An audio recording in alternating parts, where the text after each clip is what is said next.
All right, welcome back to the podcast. Appreciate you finding us on your different podcast platforms. Excuse my voice tonight. Got a little cold going on, so my voice is a little raspy. So I do apologize to the audience and to our first guest here, Mr. Matt Zemek, editor of Trojan Wire, as part of the USA Today network. Matt's a regular with us here on the podcast, talk all things college football. We're going to talk tonight a little NIL. There's some proposals being thrown around. We're going to talk. He's based out of Phoenix. So we're going to talk some Phoenix Suns playoff action, and we're also going to hit on the historic deal for one Tom Brady with Fox Sports that just broke today. So welcome back, Mr. Zemek. Good to be on your show, Mr. Powers. Thanks for having me on, Jason. Yep, you got it. All right, before we get to all the other good stuff, give me a quick summary of USC spring football. How's everything going there? Was Lincoln happy? All the stuff they're the big story going into this offseason here is Lincoln Riley at USC. So give me a quick little recap of spring football. Yeah, so if you ask USC fans, they're loving it. They're loving how the spring practice sessions went and how the spring game went. And for outsiders who maybe weren't completely locked into everything that was happening at USC in spring ball leading up to the spring game, in the 36 hours after the spring game ended, and that was on April 23rd, so about 2 weeks ago, they got a transfer portal recruit from Ohio State, a safety who was third on the Buckeyes in tackles. They got another five-star pass rusher, narrowed his recruiting list down to USC and Michigan, just two schools. And they had several other high-profile recruits announce official visits for June. So recruits were watching that spring game. Recruiting analysts were watching it. Other coaches were watching it. People around the country were watching it. Transfer portal entrants were watching it. Nudge, nudge, Jordan Addison of Pittsburgh. They were all watching that game. And so obviously the things that have happened in the 2 weeks since that spring game shows that people around the country liked what they saw. That spring game was a success. I talked to one national analyst on a different podcast, and he covers all the spring games. He has a bunch of different YouTube channels that follow different prominent teams. So he's watching all the spring games. He said that's the most physical spring game out of all of them that I've watched this year. So some spring games are just pillow fights. There was some actual sticking. There was some, full padded contact. Jerseys were popping. There was some real legitimate hitting going on in this spring game. And so after 7 years of Clay Helton, in which USC was pillow soft. Tell mom hello. Tell Mrs. Zemek hello.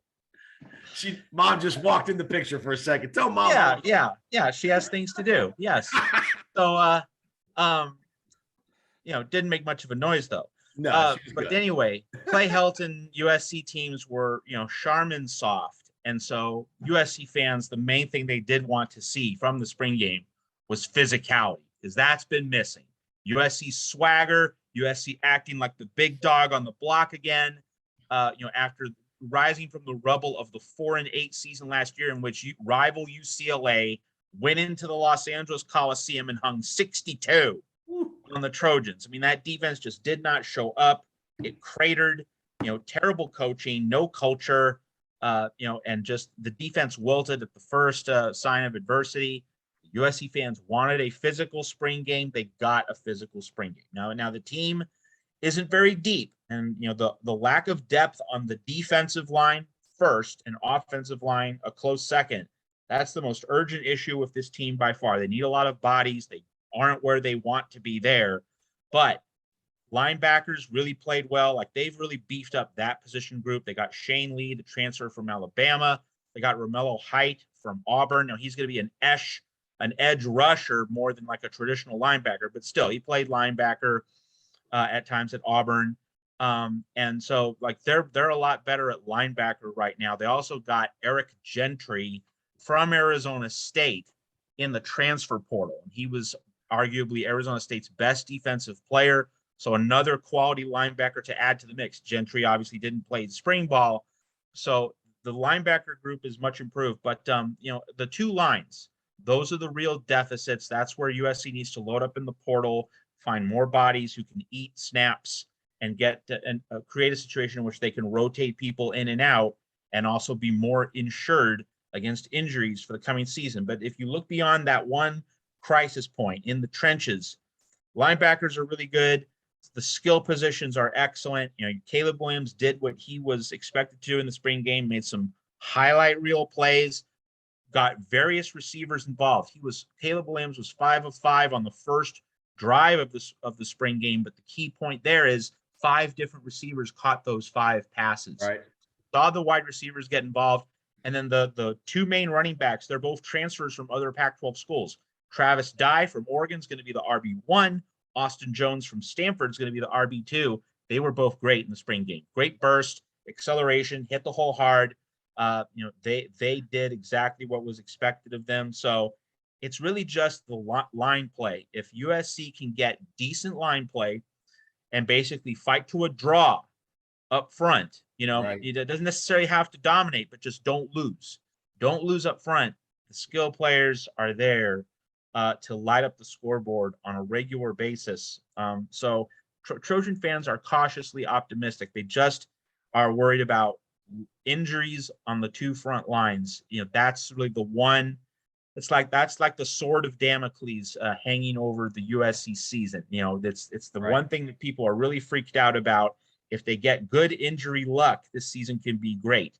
But if the injuries are nasty along the 2 lines, then you're going to see some real difficulty for this team.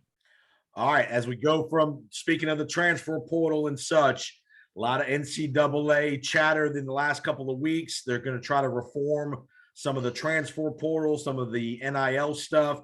I think the universities, and it's kind of gotten to be a very big wild, wild west where almost anything goes as far as guys demanding certain amounts of money to stay at the school that they're at and all this stuff. So give the audience a little summary of what the NCAA is trying to do, trying to tighten up some of the windows where the transfer portal windows that guys can leave, and where it can't be, you can't leave all year round, where there's only certain windows of the year that you could potentially transfer. Yeah, well, Jason, I'm not going to dive into the minutia because, like you and I know, we're grown men. We know what's coming. The flood of litigation, so the NCAA kicked the can down the road for several years. When the O'Bannon case emerged, that was the signal right then to the NCAA: be serious, do something about this, plan ahead, head off problems at the past. The NCAA punted. All right, and so now you have this wild, wild west, as you accurately say. So the finer points and finer details of all this really seem to be irrelevant, because the NCAA is trying to put the genie back in the bottle. That's what this amounts to. Pandora's box just got opened and you can't shut it once that happens. So good luck, NCAA. Good luck trying to enforce this. Good luck trying to make this stick. This was just handled completely wrong. And the NCAA is now scrambling. And I'm just struck by how, from some corners of the country, you're saying, this is not the college football that I recognize and remember. They're destroying the sport as we have known it. Please. Right. One of the main differences is simply that what was under the table is now in broad sunlight. Let's be honest. This wasn't some pure virgin oasis of nobility and morality 40 years ago. Okay, it just happened in the shadows. We didn't have social media, didn't have ESPN 24/7. So a lot of these things know about them more because the information's out there. Let's stop with this pretense that college football was this idyllic, great thing, with morality and virtue. It's always been cutthroat competition. There's always been nasty battles behind the scenes. There's always been inducements, incentives, bagmen. Maybe the terminology has changed, but the basic elements of, cutthroat competition for recruits, that's been with us for a very long time. And obviously, with this Jordan Addison situation, I know, we might as well just talk about it and get right into it. At USC, he's interestingly enough, he's visiting Austin and the University of Texas. He's worked out with Bryce Young in Alabama. So we don't know that he's going to go to USC. For the guys that But don't know, anyway, Jordan Addison's an All-American receiver. elite receiver. University of Pittsburgh. Receiver. Played with Kenny Pickett. He's kind of their stud receiver. He's just entered the transfer portal in the last week or so, and it sounds like he's going to probably go to the highest bidder here in the end. He could, and he's been projected as like a top 15, top 20 NFL draft pick next year. So whoever he joins, he's going to significantly elevate that offense. But the larger discussion with him, and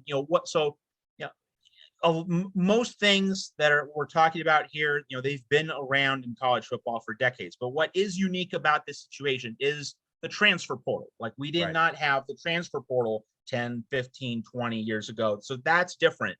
And this is coming just before the transfer portal deadline, which was May 1st, that you had to put your name in the portal by May 1st if you wanted to be eligible to play at the school you're transferring to this fall. So that's a unique detail, and I get it, that right before a deadline, that there shouldn't be tampering, there shouldn't be intervention or interference. So that much I get. But what are the larger dynamics of the situation, right? This is nothing new. It's nothing new. Lincoln Riley didn't start it. Now, I'm not saying that Lincoln Riley's a saint or that he's the Pope or anything like that. But like, he didn't create this problem. He doesn't embody this problem.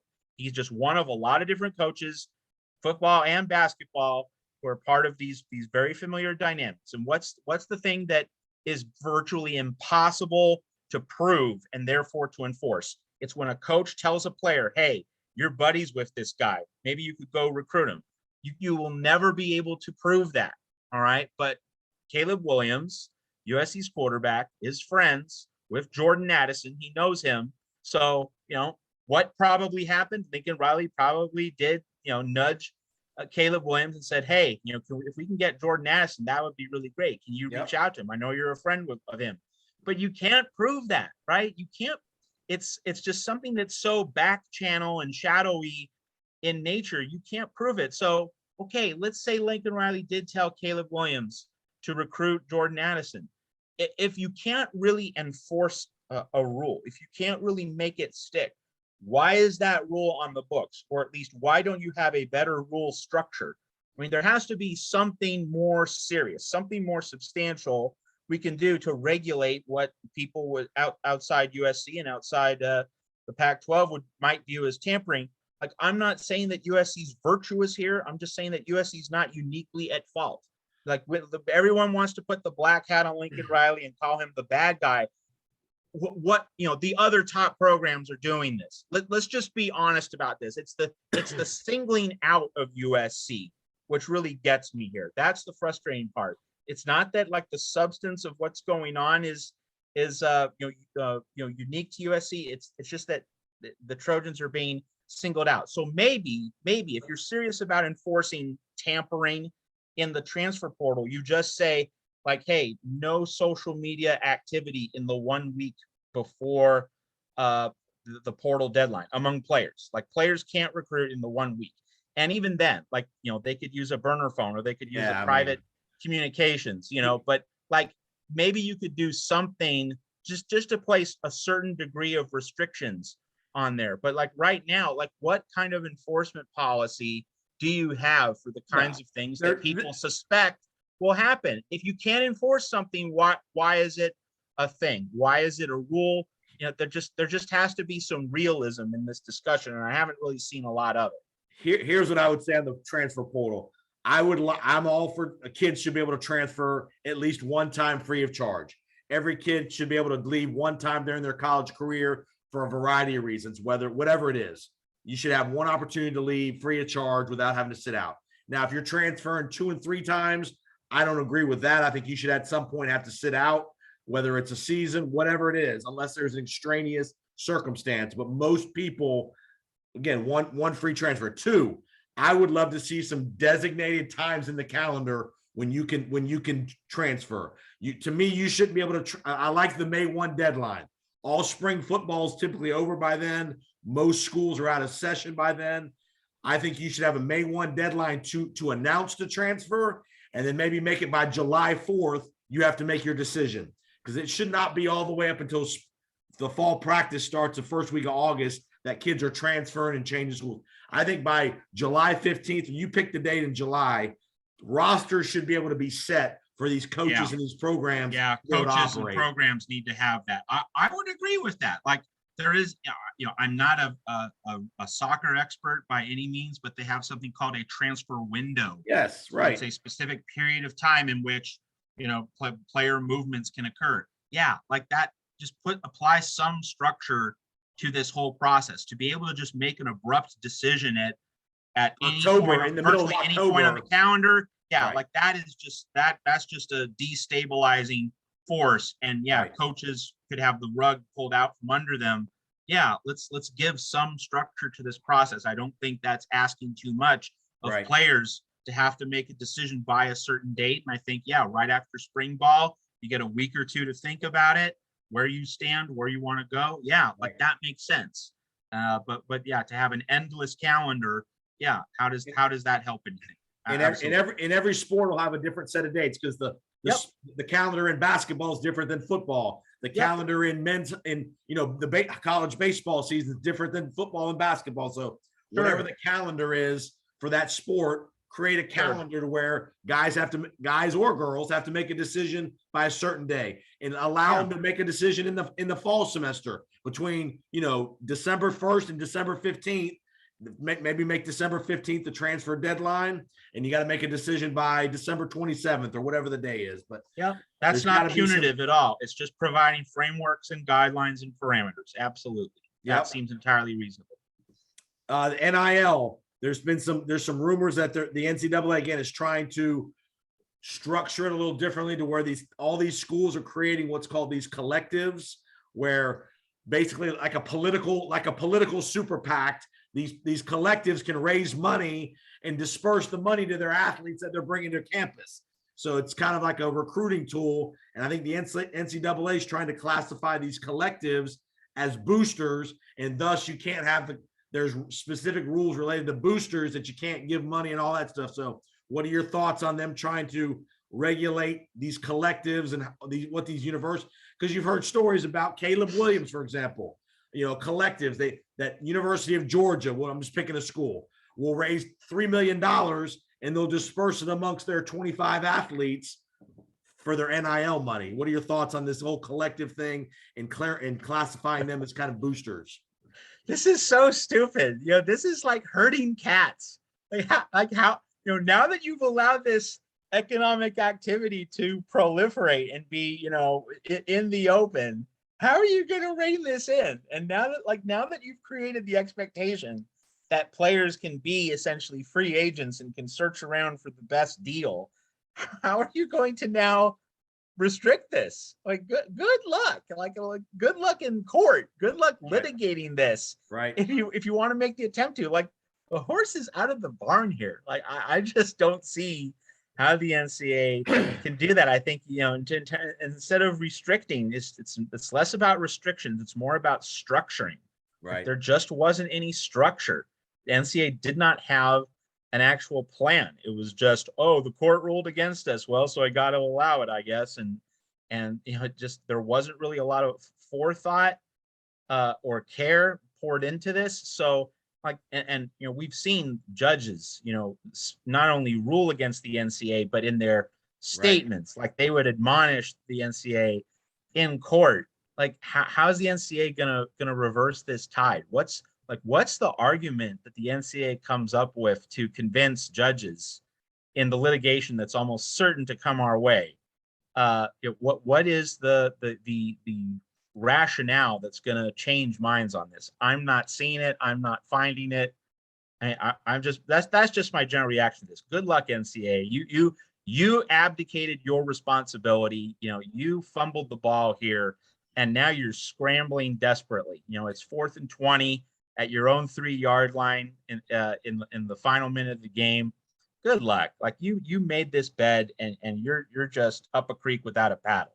What's going to be interesting to see here, now that this has been going on about a year or so, it's going to be interesting to see if there's any issues either this year or in the next couple of years with student athletes filing this income, as far as income tax issues. If you hear of any IRS issues where guys aren't filing this money legally and not paying the necessary taxes that they have to pay depending on where they live. So it'll be interesting to see if there's any issues coming up in the future, especially with the higher profile guys that end up getting drafted and all that stuff. One key point to make here, I wish I had brought this up earlier, but I can bring it up now.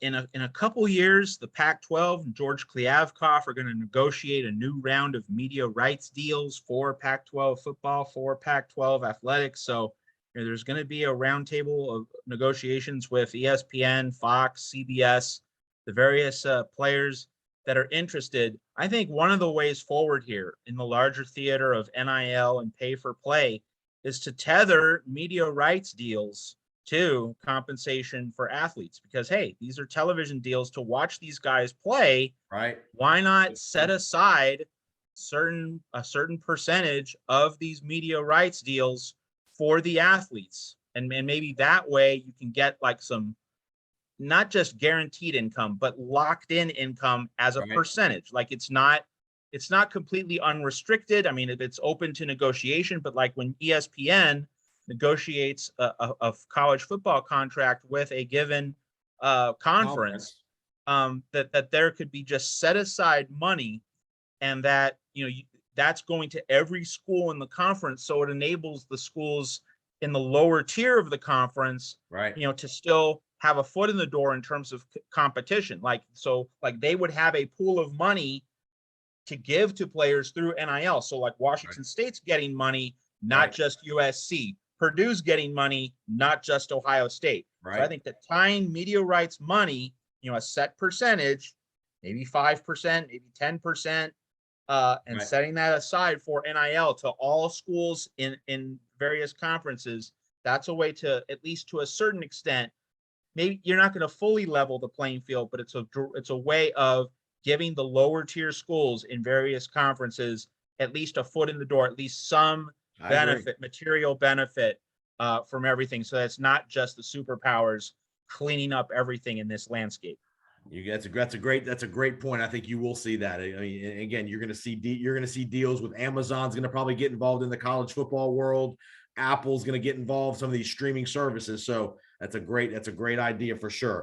Someone made the point that Netflix, which, stock's really taken a beating recently, that Netflix needs to get into sports. That's going to be something interesting to watch in the next few years.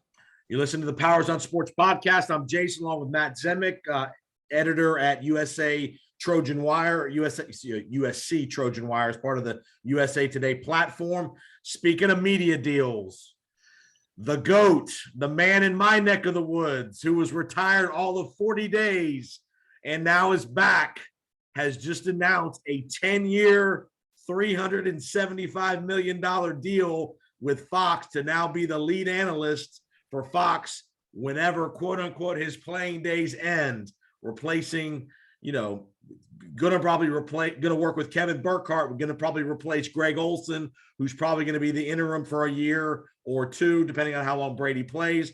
Just your thoughts on Tom Brady announcing this deal as a lead analyst. I never thought Tom would be in the booth, but he's announcing this deal for $375 over 10 years.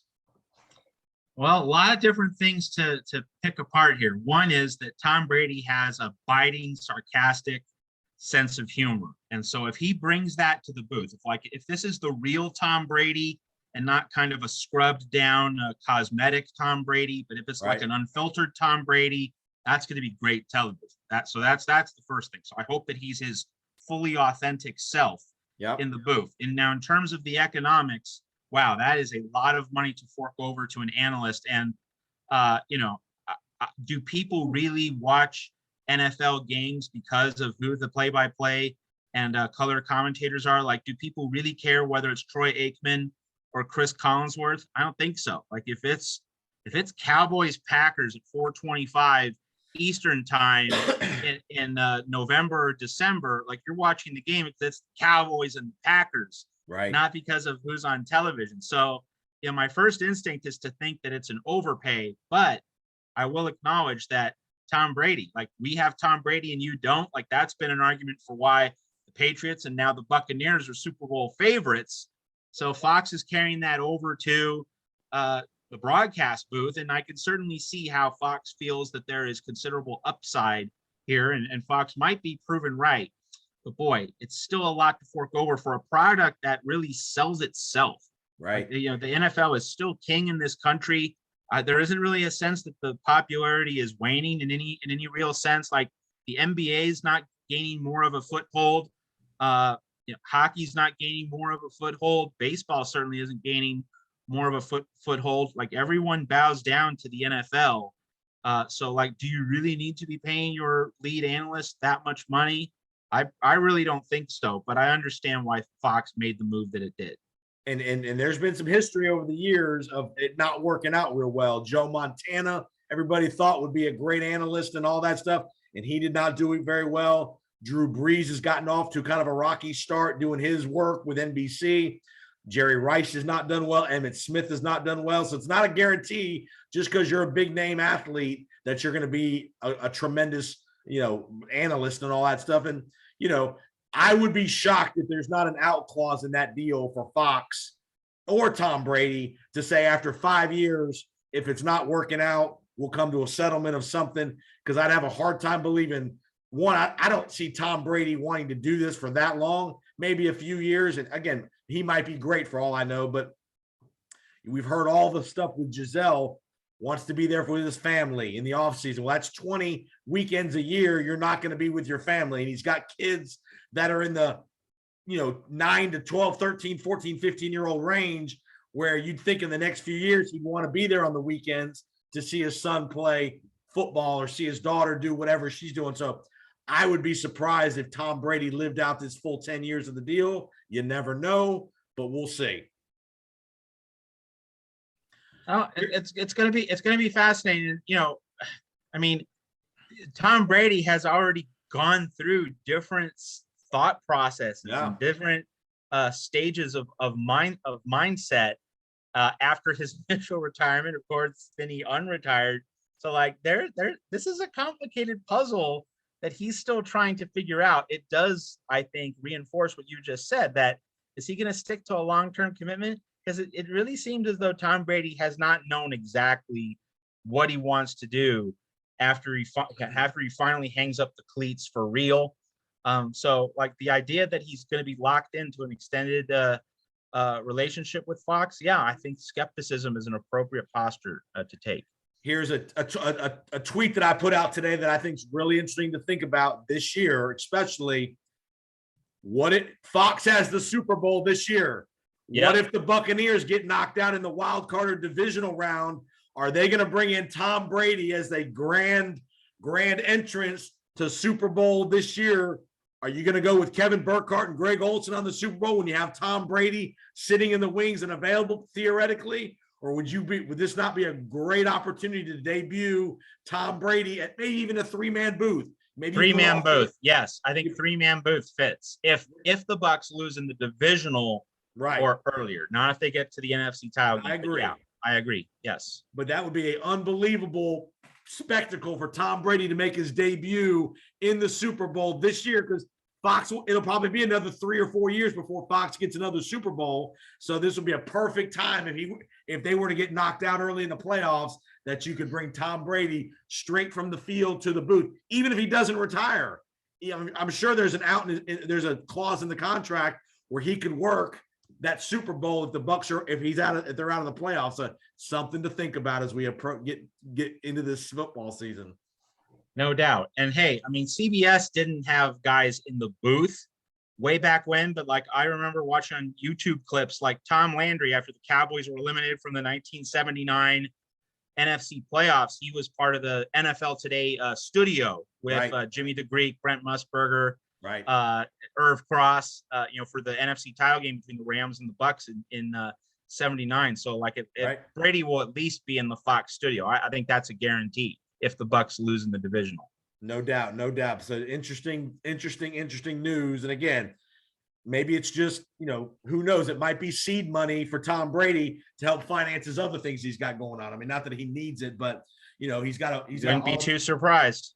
He's got basically a $350 million war chest now to work 20 weekends a year type thing. Last thing, and I'll get you out of here. You're based in Phoenix. right now as we're taping this, Game 5, NBA playoffs, Phoenix, Dallas.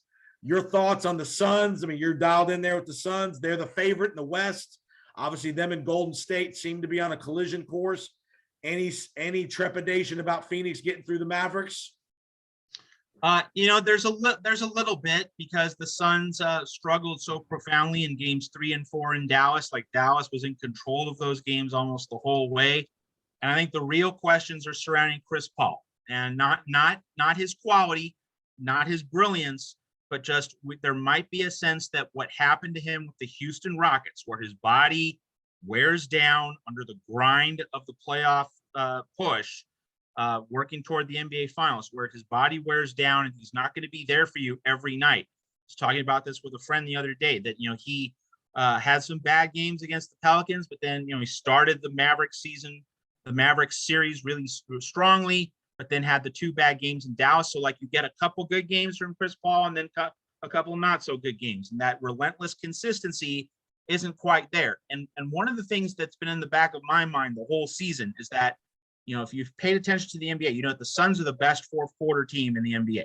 Like leading in the fourth quarter or trailing entering the fourth quarter, the Suns were the ultimate closers. And, that's over 82 games with a lot of plane flights against a lot of bad teams. And it's very different when you get that focused competition from one team over the course of 7 games. It's a different animal. So the Suns were, well above average in terms of being able to dig out games in fourth quarters. That was the one point of concern I had entering the playoffs. Still felt that they were, obviously at the forefront of the odds list to win the title, that they obviously had a great chance, but that was one point of concern. And so between that and Chris Paul, there's some reason to doubt, but no one else in the West or the NBA is playing at a particularly high level. Like this feels very wide open. Bucks, Celtics, Sixers, Heat. And the Warriors are up 3-1 with Ja Morant being out. Like if you had Ja Morant in game 4, given the way the Warriors played, the Warriors were lucky to win that game. Like no one's crushing it. No one is dominating the playoffs. And so the Suns, we're recording this right as game 5 is starting. So by the time that you listen to the Powers on Sports podcast, you'll obviously know who won game 5. But my sense going into this game, just for the benefit of hindsight, is that the Suns were strong in a 2-2 game 5 against the Pelicans in the first round, and I think they'll be very strong in a 2-2 game 5 against the Mavs. Now, they might lose in game 6, but that would bring it back to Phoenix for a game 7. Like, this should not be too much of a problem. It's really puzzling that the Mavs, who don't have a low post hammer, DeAndre Ayton should be eating. He should be feasting inside. You combine him with Chris Paul and Devin Booker was injured during the Pelicans series, looked pretty good early in this series. If Devin Booker is physically fine, and it appears to be, Phoenix should not be getting pushed to the absolute brink by Dallas. But if it comes to a game 7 on the upcoming weekend, Suns should be able to handle it. And then that raises the possibility of a Warriors series. And it's going to be really fascinating if we get that series. Gary Payton too. Warriors really need his defense. That's going to be a key loss for them going up against the Suns. But on the other hand, because Gary Payton too has been injured, that's meant more minutes for Jonathan Kuminga, more minutes for Otto Porter, and they've played really well. And in particular, Kuminga getting confidence by getting thrown into the fire and realizing, hey, I can hang with these guys. Right. If the Warriors have a confident Jonathan Kuminga in the West Finals, maybe that compensates for the absence of Gary Payton too. It would be a fascinating series against the Suns, and the winner of that series is most likely going to be your NBA champion. No, it's a great point. I mean, I think everybody wants to see Suns and Warriors at full strength. Obviously, Gary Payton II won't be there, but other than that, everybody's pretty much at full strength, and I think it could be a classic series. As much perimeter play and as many perimeter stars as there would be in that series with Booker, Paul, Thompson, and Curry, and Jordan Poole's emergence and all that stuff. So I think everybody wants to see that. Not that Luka's not great, because Luka is great, but the team itself, I don't think rosters, exactly. So, well, Matt, great work, man. Keep up the great work covering USC this summer. Tell the audience where they can find you online. Yeah, so we're on Twitter at Trojans Wire. Pretty simple there. And trojanswire.usatoday.com. Plenty of off-season content. later this spring and into the summer, we're going to do a deep dive on Lincoln Riley. It's going to be a fascinating, extended series of analysis and profiles and podcasts on Lincoln Riley. So we're going to really educate not just our audience, but ourselves on everything about Lincoln Riley this summer. It's going to be the summer of Riley at Trojans Wire. Are you going to get a tour? Are you going to get a tour of the mansion in the airplane? No, we don't need to. We're just going to get views from experts, people who know Lincoln Riley well, who follow him at Oklahoma. You're going to get a real deep dive on Lincoln Riley. We're really looking forward to our late spring and summer coverage of Lincoln Riley heading into this historic season for USC. We'll definitely have Matt back on in the football season. Matt does a great job covering all things college football, but especially the West Coast, USC, and obviously USC will be one of the huge storylines as we get into the fall NCAA football season. Matt, appreciate it. Keep up the great work, man, and we will talk real soon. Always enjoyed coming on your show, Jason. Thank you. Appreciate it, and thanks for joining us. Remember, subscribe, rate, and review Powers on Sports Podcast, all your podcast platforms. Check out the YouTube channel. You'll see this video interview of me and Matt, as well as me and Deshaun Tate, and all things Powers on Sports Podcast. And we will see you next time on the Powers on Sports Podcast. Have a great week.